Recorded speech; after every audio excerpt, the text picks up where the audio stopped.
another episode of SWD PantherTV. I'm your host, Dupe Loide. Throughout this pandemic, we have witnessed many fatal shootings against Black people by law enforcement, many with untold stories that never got due process. Here's our lead story of yet another lost life. On April 20th, the world witnessed another police shooting as 16-year-old Makaya Bryan was gunned down after police officers arrived at home in Ohio because of a heated argument between Bryan and her former foster siblings. Witness Angela Moore stated that the three women began arguing over housekeeping. Body cam footage shows that during the peak of the argument, Bryan lunges at one of the women with a knife. During this moment, Officer Nicholas Reardon pulled out his gun and fired 4 shots that struck Bryan.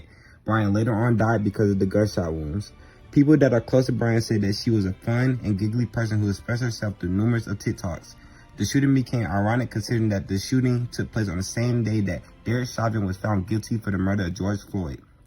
Now, another American's life has been taken by the hands of the police officer, and Bryan's family is now looking for justice. The world is slowly opening up again. See how sports leagues and events are adjusting to the new normal.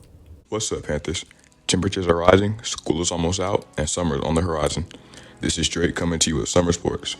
After being postponed an entire year, the Summer Olympics begin on July 23rd and end August 8th.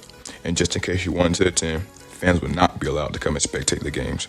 Another interesting sports league premiering this summer is the PLL, or the Premier Lacrosse League. The PLL was started in 2018. They used 2018 through 2019 to recruit and draft players, but due to the pandemic, the 2020 season had a rough start. The PLL, just like the other leagues, such as the NBA, NFL, or MLB, they have flashy uniforms and highly skilled players. All the players come from D1 or D2 schools, so the competition gets intense. If you're looking to try something different this summer, I definitely recommend watching the PLL games. This is Drake Pritchard coming to you with summer sports. Stay cool. Grab your popcorn and get ready for some new titles going to the big screen. Here is entertainment.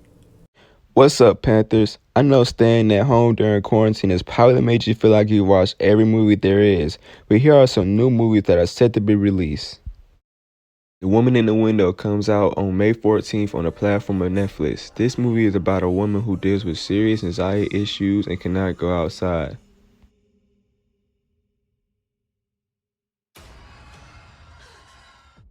Those Who Wish Me Dead comes out on HBO Max on May 14th. This is a story about a teenager who witnesses a murder, then goes on a run in the mountains in fear for his life. If anything happened, I should find someone I can trust. Are you someone I can trust? We promise absolutes. A Quiet Place Part 2 comes out on May 28th on Netflix. This movie is about a family on the run from deadly creatures that can distract you from the sound that you make. It's okay. It's okay. We're okay. That's okay. Where? Mom. Oh my God. That's all for entertainment. Back to you, Dupe. Did you know if you sneeze too hard, you could potentially fracture a rib? Here's some more uncanny facts you probably didn't know about.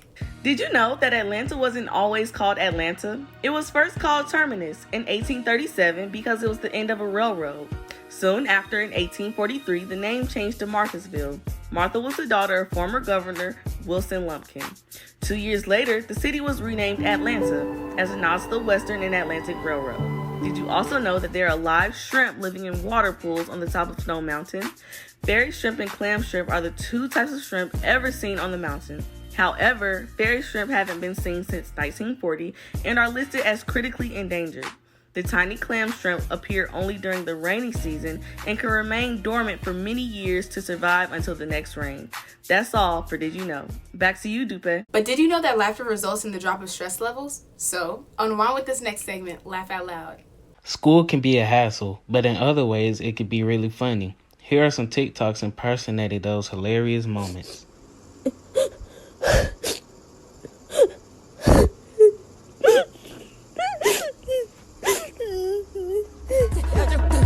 Espoir est un plat bien trop vite consommé.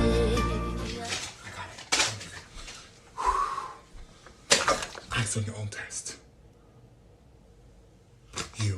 You're done for the day. We caught you cheating. No, you're done for the day. You just step out in the hallway, grab everything with you, and take it out in the hallway. You're done. I don't want to hear it. I don't want to hear it. Step out in the hallway. Those were funny, weren't they? Hope we made you laugh. Back to you, Clark. Is it going to be hot or cold outside? Prepare your fashion according to the weather. This is Derek here with your weekend weather forecast. Today will be cloudy with a high of 74 and a low of 54. Saturday will be partly cloudy with a high of 77 and a low of 55. Sunday will be cloudy with a high of 83 and a low of 60.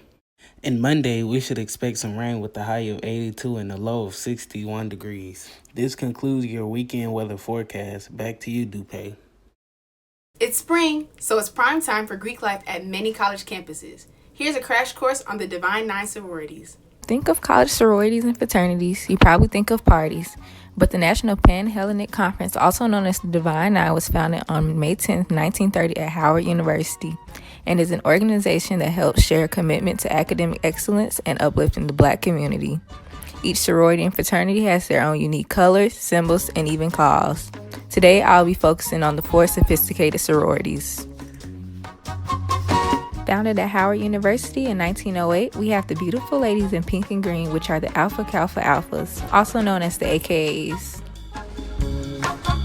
Also at Howard University in 1913, the devastating divas of Delta Sigma Theta were founded, who wears radiant crimson and cream. Fast forward to 1920, also at Howard University, the Zealous Zetas, formerly called Zeta Phi Beta, arose. You can see these women rocking their royal blue and white. Lastly, in 1922 at Butler University in Indianapolis, Sigma Gamma Rho was founded. These ladies can be seen wearing royal blue and gold. In conclusion, joining one of these organizations in college is fun, but don't forget about the great work that has to be done. Back to you, Dupe. The pandemic is still very prevalent, but here are some safe activities to do while we celebrate our mothers this Mother's Day. Hello, Panthers. Do you have any plans for this upcoming Mother's Day? Well, if you don't, here are some places you could take your lovely mother to. The first place is Chattahoochee Nature Center. They are letting all mothers in for free on Mother's Day so you can enjoy the beautiful Mother Nature and walk along the trails. After that, if you're feeling hungry, you can head over to Bistro Negro. The Bistro Negro is a French-Italian restaurant located in Buckhead, Georgia, with a lot of delicious choices to choose from. To end your day with your mom, try taking a nice stroll in Piedmont Park. Here's a fun fact that most people don't know. Ann Jarvis was the founder of Mother's Day and organized women's group to promote friendship and health to all mothers. And that will be it. Happy Mother's Day. Looking for HBCUs in one of the most densely African American populated metropolitans? Here's the top HBCUs in Georgia. When it comes to college, most Black high school graduates typically have a hard time choosing where they would like to attend college. Well, for most, it's simply going to a HBCU, aka a historically Black college, and Georgia is home to some of the best HBCUs in the United States. So here are the top list of HBCUs in the Peach State. First 3 schools on this list are all located in Atlanta, Georgia's AUC, the Atlanta University Center. Spelman, Morehouse, and Clark Atlanta are those 3 schools. Spelman is an all-girls college, Morehouse is an all-boys college, and Clark Atlanta is a collaborative school for both men and women. Next on the list is Fort Valley State University, located in Fort Valley, Georgia. Fort Valley has a net price of $13,000 a year, and the alumni make roughly $36,000 a year, and they have an acceptance rate of 53%. Lastly, we take a trip to Albany State University. Located in Albany, Georgia, this 4-year institution is one of Georgia's diverse educational gems. It has an acceptance rate of 89%, a graduation rate of 25%, and alumni make a median annual salary of $37,200. Back to you, Dupe. If you're tired of the scenes of the United States, here are some places fully vaccinated people can go outside the country. I know it can be difficult sometimes to walk outside and do the same daily routine with the fear of becoming a victim of the pandemic. That's why I'm here to give you some wonderful vacation ideas. If you look next to Madagascar, there are 2 islands, one of those being the Mauritius. Located in the Chamorro village are the several colored earth of Chamorro. This natural phenomenon evolved through conversion of basaltic lava to clay minerals. Due to the tropical weather conditions, all water-soluble elements such as silicon dioxide have been washed out, leaving sand of 7 distinct colors, approximately red, brown, violet, green, purple, and yellow. Set in the Atlantic Ocean is the island of Bermuda, where there are beautiful pink beaches. There are a total of 34 beaches on the island, each filled with breathtaking views of underwater caves, shipwrecks, and marine life in warm, clear water. If you head to the north of the African coast, there's a little small country known as Malta. Malta has catacombs, temples, and its gorgeous bays. Their homes are old, so you will have a blast from the past. Did I tell you the island is surrounded by the Mediterranean Sea? There are very interesting places to visit on the small island that will leave you speechless. Make sure you have fun, be safe, and enjoy yourself on these trips. Well, that's all, Panthers. Once again, thank you for watching another episode of SWD Panther TV. I'm your host, Dupe Aloide. Remember to stay tuned for more episodes, and always remember to embrace the good traditions. We are Southwest DeKalb.